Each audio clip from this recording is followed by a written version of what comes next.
Vamos abrir a palavra lá em Filipenses, ou continuar, meditando um pouquinho nesta carta. Paulo, ele ao lado do Senhor Jesus Cristo, é a pessoa de maior expressão no Novo Testamento. Dos 27 livros que compõem o Novo Testamento, certamente 13 são atribuídos a Paulo.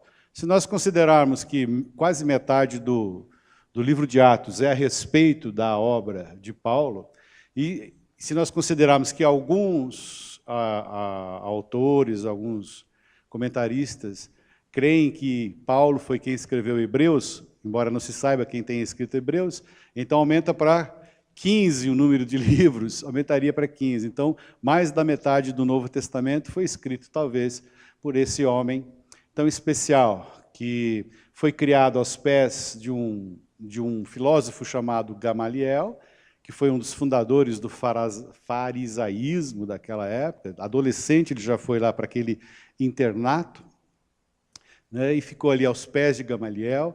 Ele era um homem zeloso da lei, um xiita dos nossos dias, um cara assim aguerrido naquilo que defendia. E ao caminho de Damasco, quando iria prender alguns cristãos, ele tem um encontro que transformaria, então, a sua vida e também transformaria, de certa maneira, a história do cristianismo. Que Paulo foi definitivamente responsável por espalhar o evangelho pelas nações. Ele foi enviado aos gentios, os gentios era todo aquele que não era hebreu, todo aquele que não era israelita, era chamado de gentio, que não tem nada a ver com a palavra gentil, de cavalheiro, etc., mas é uma pessoa estranha, o gentio. E em determinado momento, se você puder, com calma, olhar na sua casa, ali no livro de Atos, a partir do capítulo 15, principalmente, eles estão sendo enviados para uma obra missionária, E Paulo tem um sonho, e aparece ali um homem macedônio, é uma região que foi um grande império naquelas épocas. Esse homem macedônio diz assim, diz a Paulo em sonho, passa a Macedônia e socorre-nos. Aí então ele empreende uma viagem para aquela região da Macedônia, que é o norte da Grécia hoje, Atenas fica no sul da Grécia, e no norte da Grécia, ali ao sul da Bulgária, ou ao sul também daqueles países que foram divididos agora, a Sérvia, Montenegro, etc. Ali ao sul da Albânia, aquela região chamada Macedônia. Então ele vai para aquela região, e ali nessa região de Filipos, o nome da cidade Filipos, acontece várias coisas muito interessantes. Uma delas é a conversão de Lídia, que era uma vendedora de púrpura, que é um tipo de um tecido, que estava fazendo o seu comércio naquela cidade, embora ela fosse de outra cidade. Acontece ali também a conversão de uma jovem que tinha um espírito de adivinhação, e ela trazia muitos lucros para os seus senhores. Ela era uma escrava que adivinhava coisas e cobrava por isso. E aí ela andava atrás de Paulo e Silas, dizendo, esses são filhos, são servos do Deus Altíssimo, a eles escutai. Acho que ele andava atrás deles, falando, assim, que Paulo percebeu, isso aqui é um espírito de adivinhação. Aí Paulo repreendeu aquele espírito, e o espírito saiu daquela mulher, e saindo o espírito daquela mulher, cessou o lucro dos seus senhores, porque eles ganhavam dinheiro em cima da escrava. E o que aconteceu? Eles foram lá e deram queixa de Paulo e Silas e foram colocados numa prisão. Aí tem aquela história lá em Atos 16, que estando na prisão, lá por volta da meia-noite, mais ou menos, depois de tomarem açoites, eles estavam cantando ao Senhor, e aí o Senhor traz um terremoto, e nesse terremoto eles são livres e estão ali com as portas abertas, e o carcereiro, ao perceber aquela situação, fica desesperado e tenta acabar com a sua vida, e Paulo diz, não faças isso, nós estamos aqui. Aí aquele carcereiro diz, o que eu devo fazer para ser salvo? Então tem aquele celebérrimo versículo que diz assim, crê no Senhor Jesus e serás salvo, tu e tua casa. E nesse ambiente que cresce, que nasce a igreja de Filipos, a igreja dos filipenses. Quando você lê essa carta aos filipenses, você não vai ver Paulo repreendendo os filipenses. Paulo tem muito carinho com essas pessoas. Ele dá alguns conselhos. Não façam tal, cuidado com isto, cuidado com aquilo. Mas não existe nada nesta carta que diga, vocês estão fazendo isso errado. É bem interessante. Se você ler com bastante atenção, você vai ver que ela é a carta dos sentimentos. Tem muitos sentimentos. Então, você pode começar ali, por exemplo, no capítulo 1, súplica, alegria, versículo 4, que mais? Retenho, versículo 7 do capítulo 1, vos retenho em meu coração. Versículo 8, tenho saudades, eterna misericórdia. Versículo 9, amor, coisas excelentes, sejam sinceros, inculpáveis. Então, você pega nesta epístola, né, nesta carta de Paulo aos Filipenses, eu vou virar só um pouquinho isso aqui, senão a gente vai ficar... Foi boa ideia, viu, Diogo? Obrigado.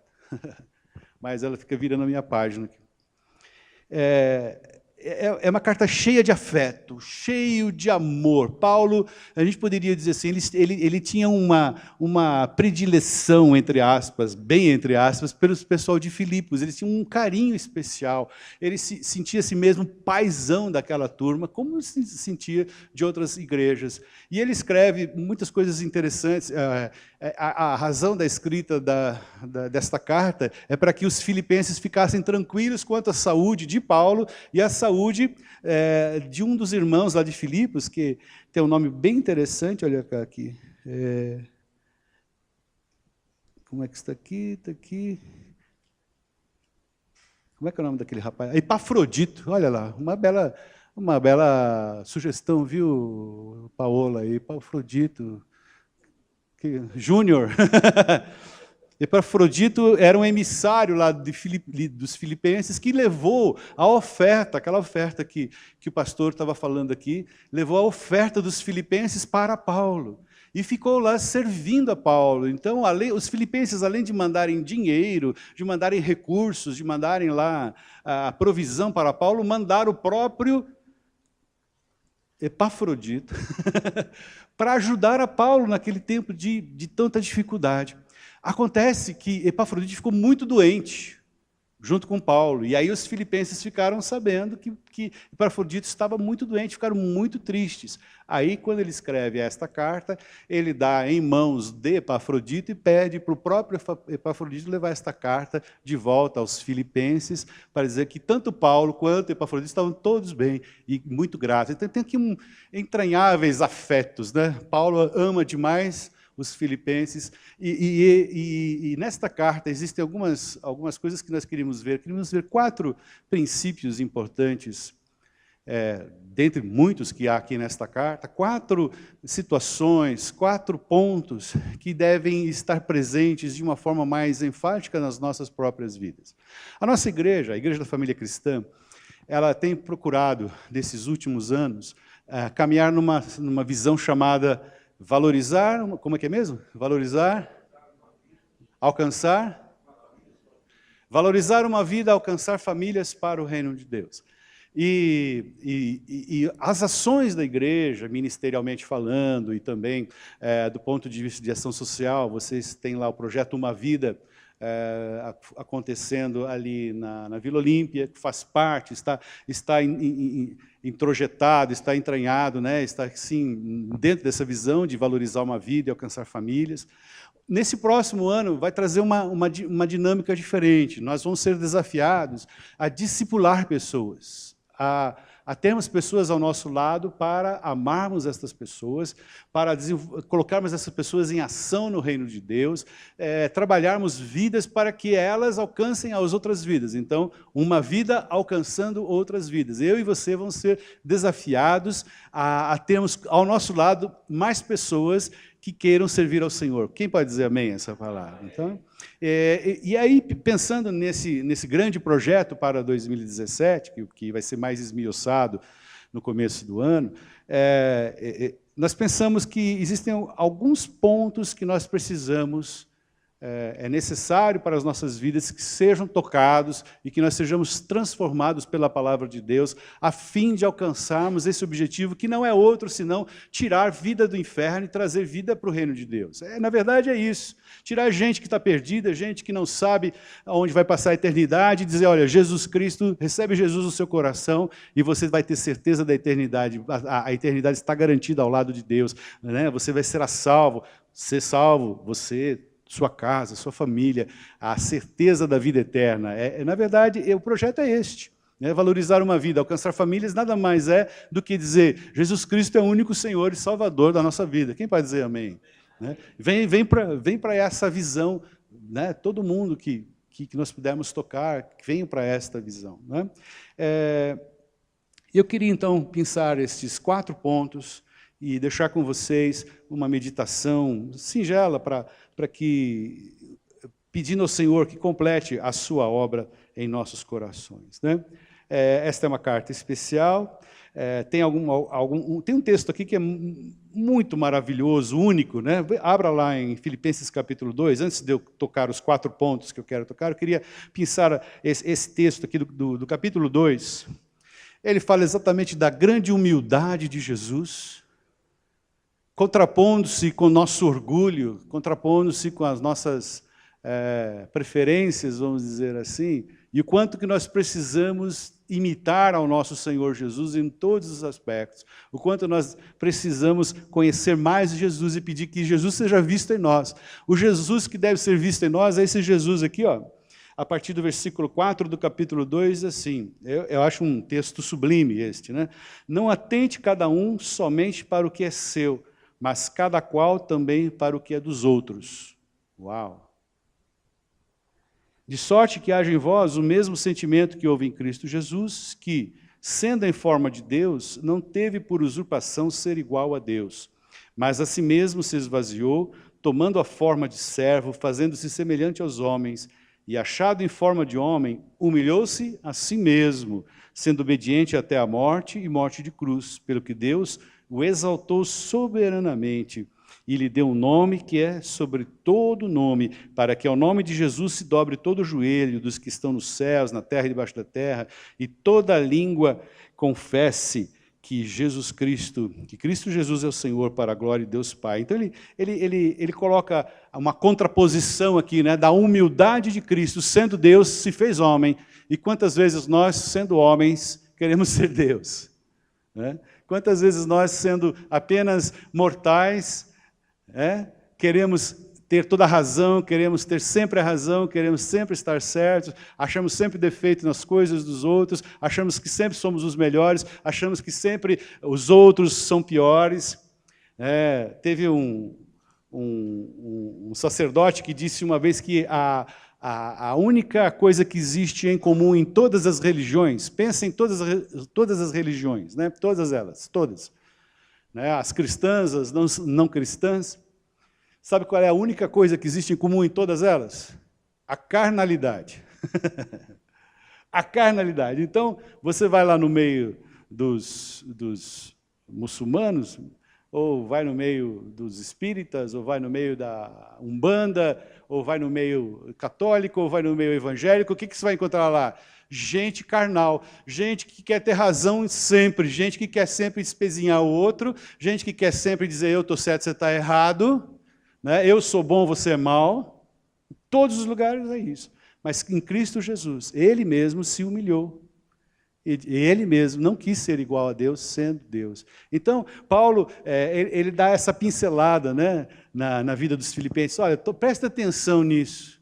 Presta atenção nisso. Cristo humilhou-se a si mesmo, mas Deus, o Pai, lhe deu um nome que está sobre todo nome. É uma grande lição, né? Poderíamos até ir para casa já com essa palavra, que o Senhor nos ajude, né, nesse intuito de nos submeter a Ele, dizer a Ele, Senhor, Tu és o Senhor da minha vida, o Senhor de todas as coisas. Mas vai comigo lá, por favor, no capítulo 3.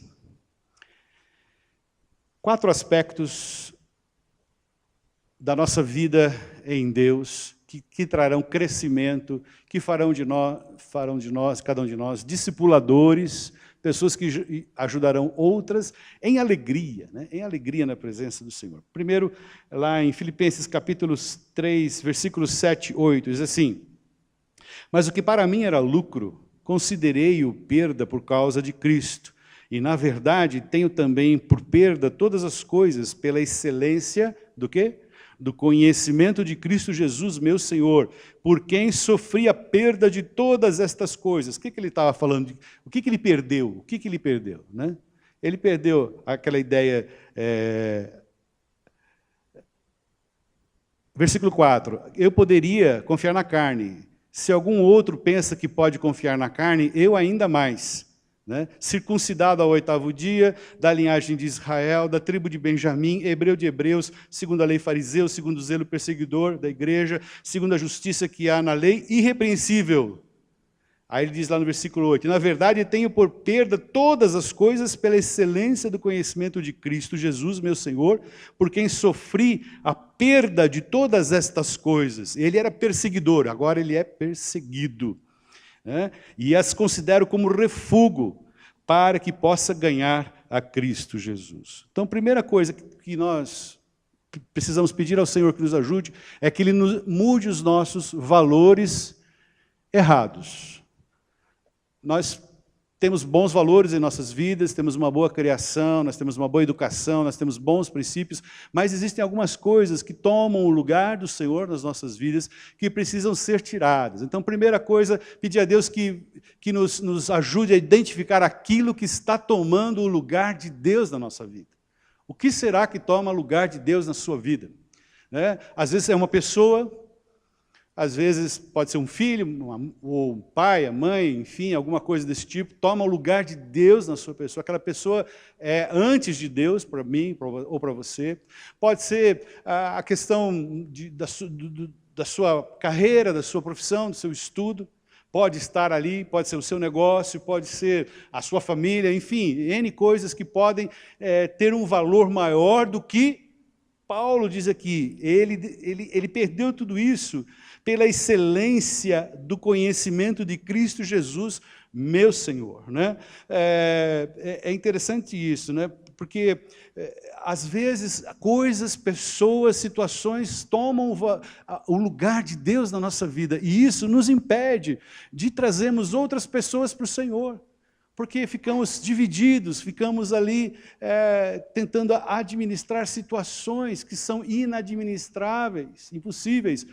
Mas entregaremos tudo ao Senhor, entregaremos tudo nas mãos de Deus, e Ele será o nosso valor maior, Ele será a nossa riqueza maior, se é que já não é, né? Para muitos sim, já é, Jesus já está. Mas se na nossa vida há algumas áreas que precisam ser revistas e ditas assim, Senhor, eu não quero que isso tenha mais valor do que o Senhor na minha vida. Porque senão corremos o risco de fazer do cristianismo apenas mais um acessório da vida. Apenas mais uma coisa legal de acontecer, e não o centro da nossa existência. O cristianismo, para Paulo, tornou o centro, o motivo dele viver, a razão de existir, a razão de respirar, tanto que Paulo foi preso, ficou muitos anos preso, provavelmente morto por causa do nome de Jesus, e ele nos diz isso, que ele desprezou todas as coisas pelo amor ao conhecimento de Cristo. Né? Nós vamos ver mais para frente quanto ele considera importante isso. Então, uma das coisas que o Senhor tem falado ao nosso coração, precisamos valorizar aquilo que Deus valoriza. As coisas do passado foram ótimas, né? Pensando agora no futuro, o que passou foi muito bom, mas eu não posso ficar ancorado ao meu passado e ficar colhendo apenas como é que fala? Os benefícios daquela bênção que tive há anos atrás. Eu preciso do novo hoje. Eu preciso daquela bênção diária, eu preciso daquele maná celestial, daquela renovação diária. Posso ouvir um amém? Amém? Você concorda com isso? Então, uma coisa importante, muito importante para o crescimento, nosso crescimento como indivíduos na presença de Deus, nosso crescimento como famílias na presença de Deus, e o nosso crescimento como igreja na presença de Deus é renovação de valores, mudança de valores. Paulo, ele não ficou preso ao seu currículo, ele não ficou preso àquela bênção que já passou, ou àquela situação que passou, mas ele buscava o novo que se renova em Deus a cada tempo. E esse é o novo que nós iremos buscar ainda mais enfaticamente em 2017, algo que mude as nossas vidas, sairmos daquela mesmice, não é? Mudança de hábito, mudança de valores, mudança de mente. Eu não sei se acontece com vocês, mas comigo é assim, quando eu acordo, eu já quero tomar café e sair para trabalhar. Trabalhar significa vir para cá, né? Ou ir lá para o meu computador e trabalhar alguma coisa, fazer alguma coisa. É um costume, é um hábito, uma rotina, eu acostumei desse jeito. Mas o Senhor tem dito assim, olha, você vai ter que mudar isso.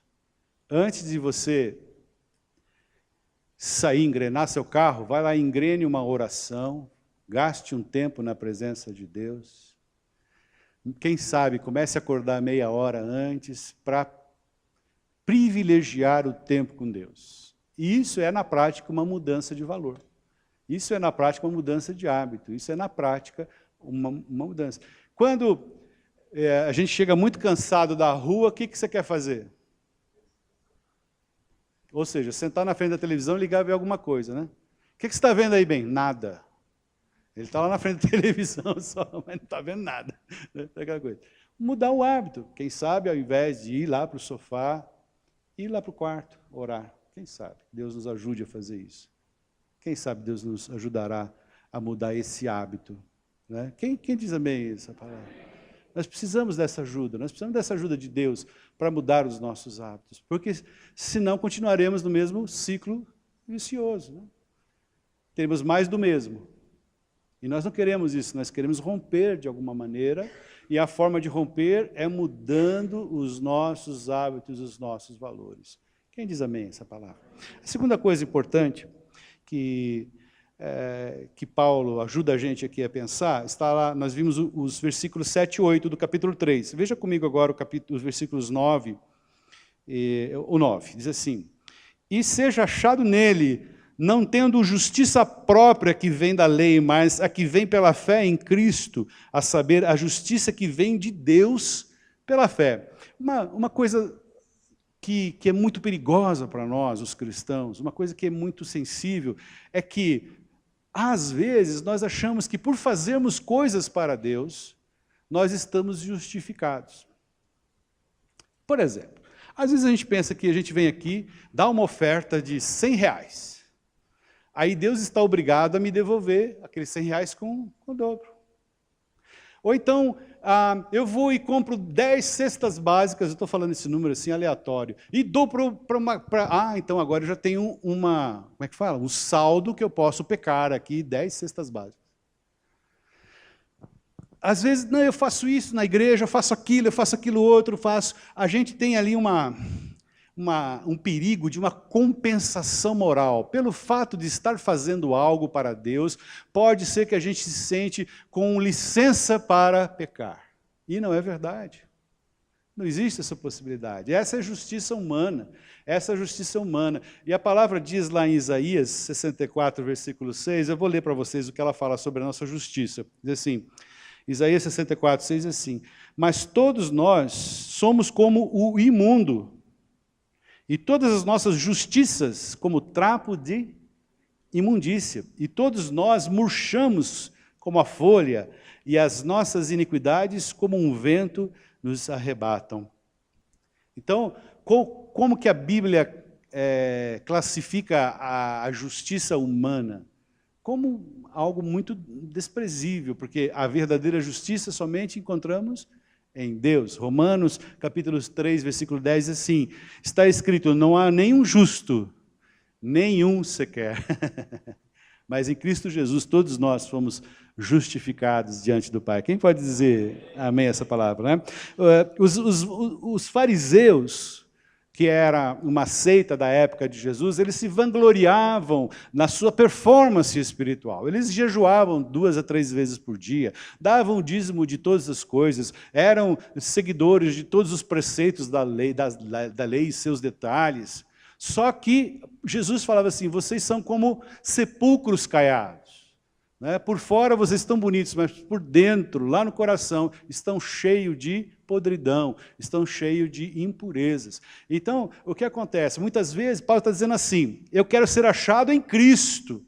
Eu não quero ser achado no meu currículo, nas minhas benfeitorias, nas coisas que eu sei fazer, mas eu quero ser achado em Cristo Jesus. Em Cristo Jesus é que eu sou justificado. Não é pelo fato de eu fazer isto, aquilo outro, é que eu sou justificado. Mas eu sou justificado porque foi derramado um sangue inocente. O sangue de Cristo Jesus foi derramado por minha causa. E isto me justifica diante de Deus. Achado em Cristo, achado no sangue de Cristo, achado na vida de Cristo. É isso que nós precisamos compreender nesses dias.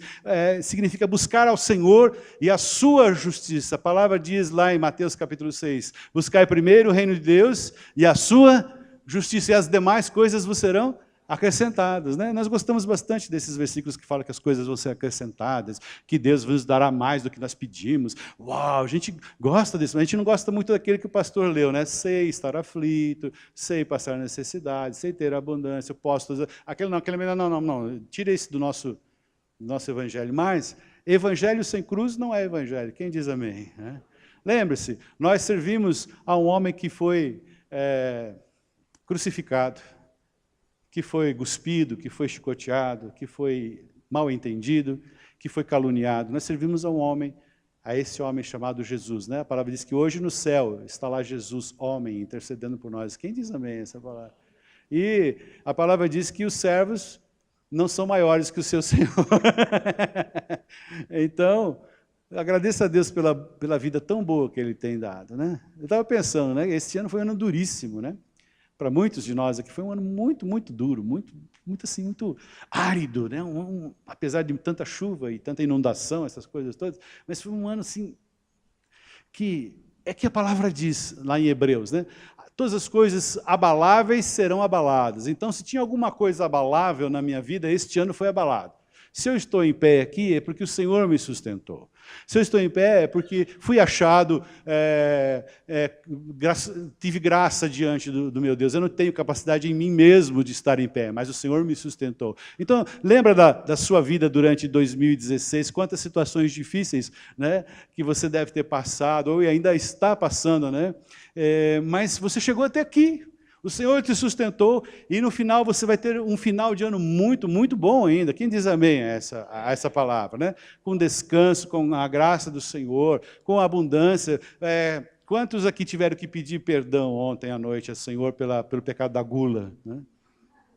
Rapaz, como é bom, Então, que o Senhor nos perdoe o pecado da gula. Brincadeira, claro. Mas está sendo muito bom, sim ou não? Posso dizer sim? Posso ouvir é isso mesmo, Então o Senhor diz assim, busca primeiro o reino de Deus e a sua justiça, as demais coisas serão acrescentadas. Então corremos o risco, o perigo da compensação moral, de nos tornar prisioneiros de uma fórmula religiosa. Faça tal coisa, assim, assim, assado e tal, e você então tem seu perdão, você tem a sua alforria, você está liberado para pecar mais um pouquinho de cinza na sua cabeça numa quarta-feira, ou então você vai lá e reza tantos Padres Nossos e tantas não sei o que lá e tal, ou compre tantas cestas básicas, ou melhore seu dízimo, ou, quem sabe, dê uma oferta melhor, aí você pode pecar um pouquinho mais. Mentira, mentira. Justiça só vem através do nome de Jesus. Quem pode dizer amém essa palavra? Isso, Paulo, então, as duas coisas que nós vimos aqui. Primeiro, que ele não ficava ancorado no seu passado. Segundo, que ele gostaria de ser encontrado em Cristo. Não adianta nada fazer e não ser encontrado em Cristo, porque é em Cristo que há a salvação. Quem pode dizer amém? A terceira coisa que Paulo nos diz aqui, que também é importante para a nossa vida individual, como família e como igreja, é que nós precisamos pagar o preço por conhecer Jesus. É mais ou menos aquilo que eu falei agora há pouco. Nós servimos a um Senhor que foi morto, crucificado, e um Senhor que que fala sobre santificação, um Senhor que fala sobre justiça, um Senhor que fala sobre retidão, um Senhor que fala para sermos exemplo no meio de uma sociedade corrompida, perversa, para sermos como luzeiros no mundo tenebroso, para que sermos da parte de Deus a esperança para esse mundo. Você e eu somos a esperança para esse mundo da parte de Deus. Você e eu fomos chamados pelo Senhor para trazer vida num lugar onde há morte. Eu e você fomos chamados para trazer a presença de Deus no meio de um mundo caótico. As pessoas querem olhar para mim e para você e dizer assim, tem alguma coisa diferente nessa pessoa e eu quero saber do que se trata. E vão querer saber, Chicão, por que você está feliz fazendo o que você está fazendo? Patrícia, o que você está fazendo? Né? Cada um de nós aqui, né? Nos nossos negócios, Deus estará presente na lisura, na verdade, na gentileza, na honestidade. Não adianta querer ter o nome do Senhor e não tentar ser o melhor nessas coisas. Isso é apenas uma consequência da nossa vida com Deus. Não sei se eu estou conseguindo passar, mas, por exemplo, pagar o preço porque conhecemos Jesus. Jesus disse certa vez que um homem, ele encontrou um tesouro no terreno. E ele foi e vendeu tudo o que ele tinha para adquirir aquele terreno onde havia o tesouro. O que quer dizer isso? Eu e você encontramos o grande tesouro da nossa vida, que é Jesus Cristo. Sem Jesus nós não somos nada, sem Jesus nós não temos esperança, sem Jesus nós não temos a salvação eterna, sem Jesus nós não temos a alegria, não temos a paz, porque Ele é o príncipe da paz, é o Senhor dos senhores. Então nós encontramos Jesus. Jesus é o maior tesouro que se pode ter na vida ou na eternidade. Agora, o quanto que nós vendemos terrenos, ou compramos terrenos, vendemos as nossas coisas. Quando falo em vender as nossas coisas, são as nossas razões, os nossos gostos, as nossas vontades, aquelas coisinhas todas que nos amarram, aquelas picuinhas todas que a gente dá tanto valor, e a gente continua com aquelas coisas e a gente quer ter Jesus também. Ah, que legal, ó, tá vendo? Tem Jesus, tá vendo? Olha, meu chaveirinho aqui, ó, chaveirinho Jesus, aqui, ó, bacana. Mas não paga o preço para ter aquele tesouro maior na sua vida, aquilo que vai fazer diferença. A palavra diz que aqueles que conhecem o Senhor, rios de águas vivas fluirão do Senhor. Nós seremos como fonte a jorrar, uma fonte a jorrar. Quem quer ser uma fonte a jorrar no Senhor? Você quer chegar naquele lugar e ter o que falar, e ter o que dizer, e ter o que mostrar, que é Jesus na sua vida, não é um pensamento, uma filosofia, não é um conhecimento teológico, filosófico, mas é algo que você está experimentando, você está pagando o preço andando na presença do Senhor, você paga o preço por estar na presença do Senhor. Né? E Filipenses 3,10 diz assim, né? E conhecê-lo, conhecer Jesus, fala de uma intimidade maior, fala de estar ali trocando ideia, né? Conhecer é estar face a face, estar junto, um perto do outro. E a virtude da sua ressurreição e a comunicação das suas aflições. Olha como Paulo é abrangente aqui, né? Nós poderíamos ficar apenas na questão da ressurreição. Opa, vida, aleluia, é para frente, aleluia. Mas ele fala que nós temos que nos identificar também com as aflições de Cristo Jesus e sendo feitos conforme a sua morte. A morrer à vontade da velha natureza. A velha natureza é aquela que quer te levar para o pecado. A velha natureza é aquela que quer fazer você ficar longe de Deus. A velha natureza é aquela que diz que você pode, que você tem condição em você mesmo. Oh, pense nessa. Nós não estamos dizendo que nós não temos condição, mas nós estamos dizendo que submetemos toda a nossa condição ao senhorio de Jesus Cristo para que Ele use aquilo que Ele mesmo nos deu para a sua própria glória. É isso que é depender de Deus. É isso que é estar nas mãos de Deus. Não é dizer, eu sei fazer isso e vou fazer do jeito que eu quero, da maneira que eu quero. Né? Isso é velha natureza. Né? Aí no versículo 11 até o 13, ele diz assim, para ver se, de alguma maneira, posso chegar à ressurreição dentre os mortos. Não que já a tenha alcançado, ou que seja perfeito, mas prossigo para alcançar aquilo para o que fui também preso por Cristo Jesus. Irmãos, quanto a mim, não julgo que o haja alcançado, mas uma coisa faço, e é que, esquecendo-me das coisas que atrás ficam e avançando para as que estão diante de mim, 14, prossigo para o alvo, pelo prêmio da soberana vocação de Deus em Cristo Jesus. Ele está querendo dizer o seguinte, ele que não vive em dois mundos. Ele não tem uma vida de fim de semana na igreja e uma vida durante a semana, uma vida secular. A gente costuma fazer aquela brincadeira, o que você é? Aí alguém diz, eu sou médico, ou eu sou arquiteto, ou eu sou comerciante. Não, você não é isso, você está isso. Você é o filho de Deus, você é um embaixador de Deus, você é um adorador de Deus, você é um representante de Deus, isso você é, o resto você está. Né? E tudo que nós estamos é tudo provisório, mas uma coisa que não é provisória é a sua eternidade em Deus. Posso ouvir um amém? Então, Paulo está nos ajudando a olhar assim, olhe para a eternidade, olhe além da circunstância, olhe além daquelas dificuldades que são reais, que existem ali, mas olhe para o dia de amanhã, porque vocês têm algo sublime esperando por vocês na eternidade. Vocês têm algo que já foi conquistado em Cristo Jesus e que vocês precisam tomar posse nesse dia e caminhar sempre nos passos além da situação. Né? Porque, não sei se acontece com você, mas quando eu estou no meio de um problema, parece que eu estou enclausurado. Parece que eu só enxergo aqueles problemas, eu só enxergo aquela dificuldade, aquele momento, e aquilo se torna uma grande ansiedade dentro do meu coração. Mas quando eu ajoelho, quando eu trago diante do Senhor, quando eu confio ao Senhor as minhas dificuldades, aqueles muros todos caem e eu sou livre. Ainda que as situações não mudem, eu consigo ver o meu destino, eu consigo ver o produto final na minha vida. Eu não fico circunscrito àquela necessidade real, àquele problema real, àquelas coisas que estão acontecendo, mas eu olho para o dia de amanhã. E aquele dia de amanhã enche o meu coração de esperança. A palavra diz que a esperança não traz confusão. E aí eu continuo. E a minha palavra para você nessa noite é essa. Continua.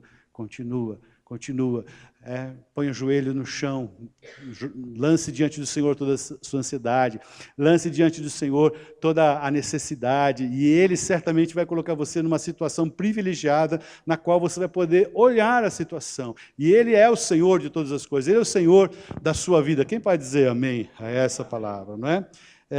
Nós precisamos entender isso, que a nossa vida toda deve orbitar ao redor do Senhor Jesus.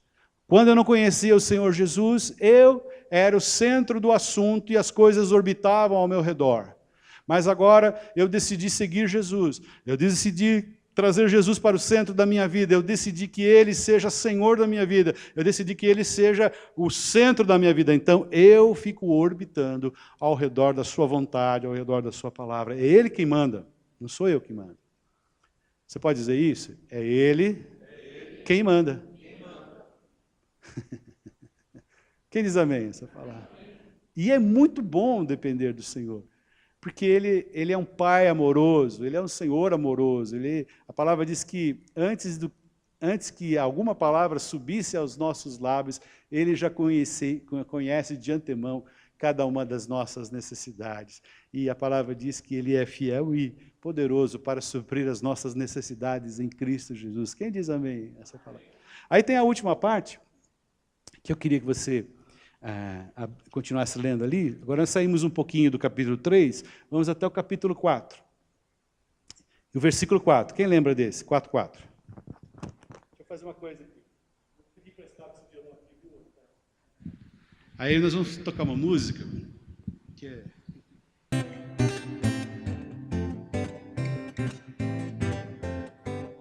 Alegrai-vos sempre no Senhor, outra vez digo alegrai-vos. Alegrai-vos sempre no Senhor, outra vez digo alegrai-vos. Alegrai-vos, alegrai-vos, outra vez digo alegrai-vos. Alegrai-vos, alegrai-vos, outra vez digo alegrai-vos. Alegrai-vos sempre no Senhor. Outra vez digo, alegrai-vos. Alegrai-vos sempre no Senhor. Outra vez digo, alegrai-vos. Alegrai-vos, alegrai-vos. Outra vez digo, alegrai-vos. Alegrai-vos, alegrai-vos. Outra vez digo, alegrai-vos. Alegrai-vos sempre no Senhor. Outra vez digo, alegrai-vos. Alegrai-vos sempre no Senhor. Outra vez digo, alegrai-vos. Alegrai-vos, alegrai-vos. Outra vez digo, alegrai-vos. Alegrai-vos, alegrai-vos. Outra vez digo, alegrai-vos. Aprenderam? Bem facinho, né? Então agora a gente vai fazer, vamos complicar um pouquinho. Os homens começam e a gente vai dividir. Aí quando os homens chegarem naquela parte do alegrai, as mulheres começam, alegrai-vos. Alguém pode subir aqui para me ajudar a cantar? Das irmãs, os irmãos também podem. Sobe aí. Vamos lá. Os homens. Alegrai-vos sempre no Senhor. Outra vez digo, alegrai-vos. Alegrai-vos sempre no Senhor. Outra vez digo, alegrai-vos. Alegrai-vos, alegrai-vos. Outra vez digo, alegrai-vos. Alegrai-vos, alegrai-vos. Outra vez digo, alegrai-vos. Alegrai-vos sempre no Senhor. Outra vez digo, alegrai-vos. Alegrai-vos sempre no Senhor. Outra vez digo, alegrai-vos. Alegrai-vos, alegrai-vos. Outra vez digo, alegrai-vos. Alegrai-vos, alegrai-vos. Outra vez digo, alegrai-vos. Então, a quarta coisa, né, a primeira coisa que eu falei que é importante nós termos dentro de nós é uma mudança de valores, uma mudança de hábitos e valores. Lembra, aquilo que está tomando o lugar de Deus, aquilo que está tomando o tempo de Deus, aquilo que está bloqueando Deus falar mais e mais com você. Pense nisso. Coloque diante do Senhor. Pode ser um costume, algumas coisas que não necessariamente são coisas ruins, proibidas, viciadas. Não é nada disso. Às vezes situações, hábitos que nós temos, que nós precisamos mudar. E dar prioridade, valorizar aquilo que Deus valoriza. A palavra exata é essa, o que Deus quer que nós valorizemos. O que Deus quer que nós demos importância àquela coisa, aquele momento. O que Deus quer? Papai, o que o Senhor quer que eu faça? De que jeito o Senhor quer que eu faça? Não só o que o Senhor quer, mas como o Senhor quer que eu faça. Eu acho que esse é um grande desafio, amado. Esse é o grande dizer, realmente, Jesus é o Senhor da minha vida. Porque eu sou cheio de vontades, eu sou cheio de desejo de fazer um monte de coisas, não coisas ilícitas, não estou falando nada disso. Mas muitas coisas querem tomar o lugar de Deus na minha vida. Não sei se é assim com você também. Mas eu estou disposto, neste ano, a fazer algo diferente, a mudar alguns hábitos. Você gostaria também de fazer isso nessa noite? Dizer assim, Senhor, me ajuda a fazer algumas mudanças. Eu preciso da tua ajuda. Lá em Romanos capítulo 8 fala que o Senhor nos ajuda nas nossas fraquezas. O Espírito Santo nos ajudará nas nossas fraquezas. Não estou falando de coisas erradas, não estou falando de coisas viciosas, estou falando de hábitos que nós temos no nosso dia a dia que tantas vezes impedem de nós termos uma comunhão mais qualitativa com Deus. Quantas vezes a gente fala com Deus apenas quando está dirigindo, ou apenas quando sobra um tempo, ou apenas sob demanda, ou sob pressão. E o Senhor deseja nos levar a um nível diferente de comunhão com Ele, independentemente daquilo que está acontecendo ao nosso redor. Ele quer se manifestar como Pai, como Senhor das nossas vidas, Ele quer cuidar de nós, né? Eu não canso de contar aquela história de um irmão que tinha uma empresa, e essa sua empresa tinha uma dívida de mais de $1 milhão. E ele, dono da empresa, não tinha muitas expectativas, a não ser que alguém comprasse aquele passivo, comprasse aquela situação. E ele pessoalmente estava em uma dificuldade muito grande, e com 2 filhos e esposa, ele não tinha dinheiro para ir numa pizzaria. E naquela noite, ele estava com a sua esposa e falando, puxa, seria tão bom se nós pudéssemos comer uma pizza hoje, né? Mas nós não temos dinheiro para pizza. Toca o telefone.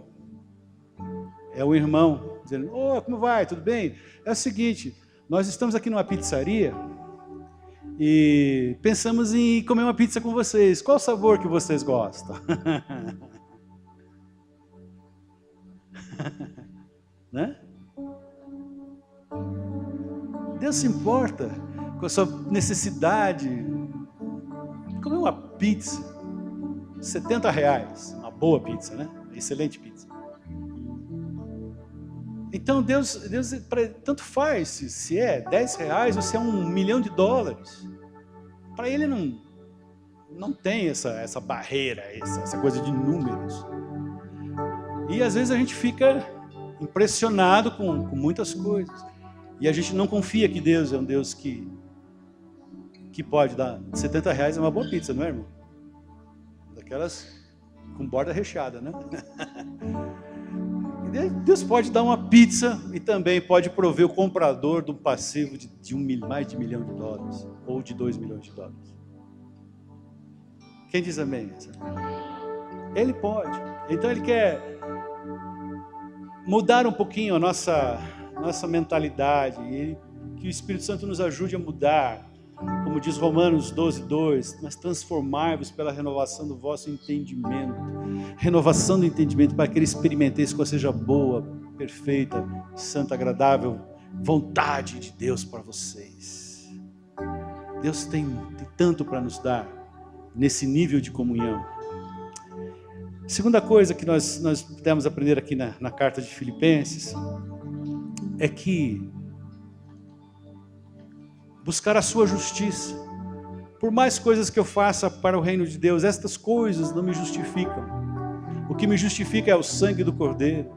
O que me justifica é a palavra de Deus, é a fé que eu tenho no poder do sangue de Jesus, que me tirou das trevas para a sua maravilhosa luz e que me deu vida eterna.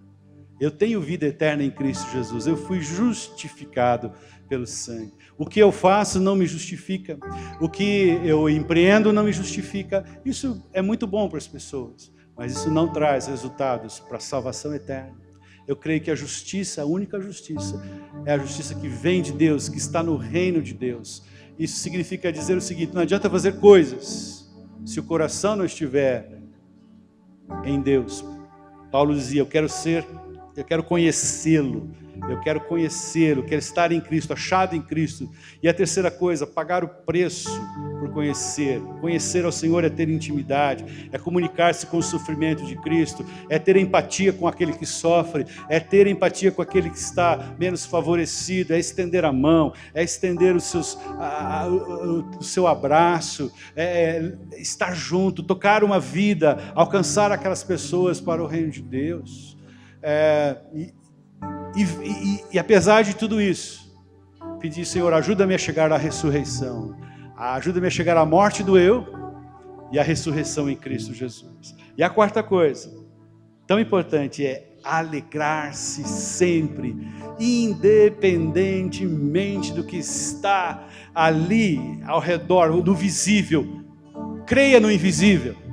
Creia no que está por vir, creia no que vai acontecer no amanhã, porque o amanhã está nas mãos do Senhor, e o amanhã de Deus é perfeito para a minha vida e para a sua vida. Alegre-se na esperança, alegre-se na salvação que você tem em Cristo Jesus, alegre-se no suprimento que Deus tem para a sua vida, e alegre-se sobretudo por fazer parte desse reino que é um reino eterno, um reino que vai durar para sempre, um reino no qual nós somos reis, sacerdotes, nós fazemos parte desse reino, que o Senhor alegrou em dar-lhes o reino.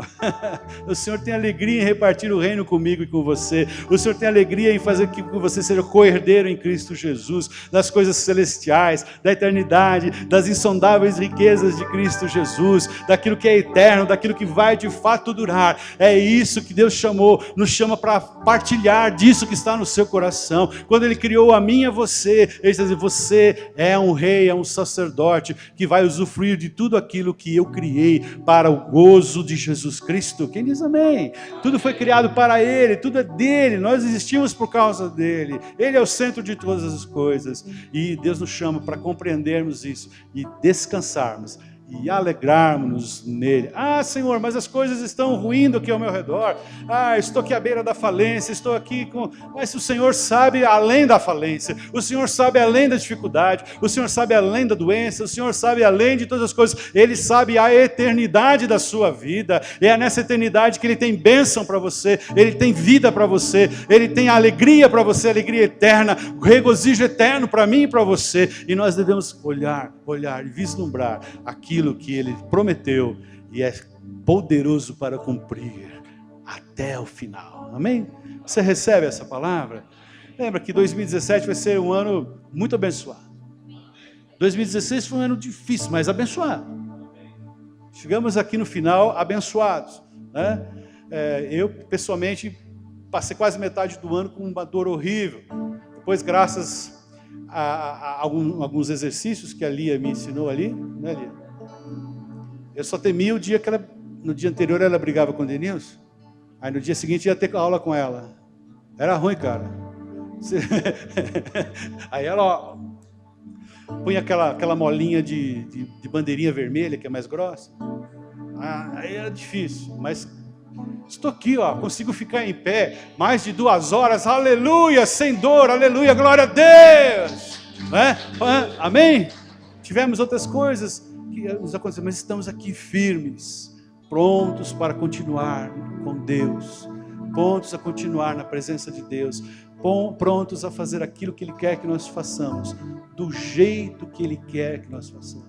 Você quer receber essa palavra também de alegria? Você quer receber essa palavra no seu coração? Mudança de valor, buscar aquilo que vem do reino de Deus, a justiça que está no reino de Deus, pagar o preço por conhecer Jesus e ter a alegria de fazer parte de um reino eterno. Eu quero te convidar a ficar em pé, eu quero te convidar a buscar ao Senhor. Queria te convidar a fazer mais uma coisa só. Como estamos num número confortável de pessoas, hoje vamos vir todos aqui à frente, vamos aqui orar uns pelos outros. Vem aqui você, sua família, né? Vai ser tão bom estarmos juntos enquanto adoramos ao Senhor com uma canção. Abra seu coração e peça ao Senhor, Senhor, obrigado pelo privilégio que o Senhor me dá de fazer parte desse teu reino, este reino, o reino eterno. Pode chegar aqui mais para frente, por favor. Por favor, vem aqui. Pode chegar mais para cá, Ricardo, Janine. Nós estamos num número confortável, né? Aí você podia dar a mão para a pessoa que está do seu lado, abençoar a vida dele, a vida dela. Papai, muito obrigado por fazermos parte do teu reino. Pai, nós não conseguimos vislumbrar totalmente do que se trata, mas cremos pela fé que é algo que está no teu coração, que é vida, que é alegria, que é justiça, Senhor, Pai, que é a abundância da tua presença nos nossos corações, Pai, e nós queremos profetizar sobre a vida de cada um que está aqui nesta noite, daqueles que não puderam vir, que fazem parte desta igreja local, da igreja de Jesus nesta cidade, nesta nação. Nós profetizamos um tempo de frutificação, um tempo, Senhor Deus, de crescimento no Senhor, um tempo no qual os hábitos serão mudados, Senhor, um tempo no qual, Senhor Deus, o teu reino será buscado em primeiro lugar, um tempo, Senhor, em que não seremos muito alegres, em que a justiça do Senhor será o sol em nossas vidas, o sol da justiça em nossas vidas. Eu quero em teu nome abençoar o lar de cada um que está aqui, as famílias aqui representadas, te agradecer pelo que passou, te agradecer, Senhor Deus, porque chegamos até aqui debaixo da tua graça, se estamos em pé porque o Senhor nos sustentou, e pedir a tua bênção nesse próximo ano, um ano de muito crescimento, crescimento, de muita frutificação, de muita alegria, paz, saúde no Senhor. Senhor, e o teu nome sendo glorificado na minha vida e na vida dos meus irmãos, em nome de Jesus. Se você quer dar um grande aplauso ao Senhor,